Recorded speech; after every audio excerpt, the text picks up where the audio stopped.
حق مہر کے تعین بنیادی طور پر جو ہے وہ زوجین لڑکا اور لڑکی دونوں آپس کی رضامندگی سے کر سکتے ہیں، یا پھر جو ہے وہ لڑکا اور لڑکی کا ولی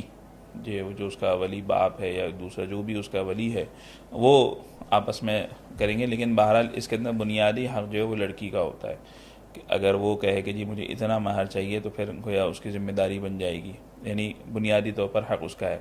اور دوسری بات یہ ہے کہ حق مہر کتنا ہونا چاہیے، اس میں کم از کم مقدار جو احناف کے ہیں وہ یہ ہے کہ 10 درہم، اس سے کم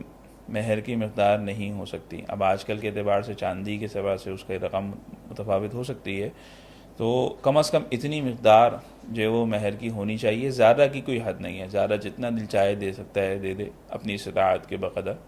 اور تیسری بات کہ اگر بغیر حق مہر بیان کیے نکاح کیا تو نکاح ہو جائے گا، اور اس صورت میں پھر اس کو مہر مثل دینا پڑے گا. مہر مثل کیا ہے؟ مہر مثل یہ ہے کہ وہ لڑکی جس خاندان سے ہے تو اس خاندان کے اندر دیگر اس کے ہم عصر جو لڑکیوں کا نکاح ہوا تو ان کا کتنا حق مہر تھا، یا اس کی بہنیں ہیں تو ان کی بہنوں کا کتنا حق مہر تھا، اتنا مہر اس کو جو ہے وہ دینا پڑے گا.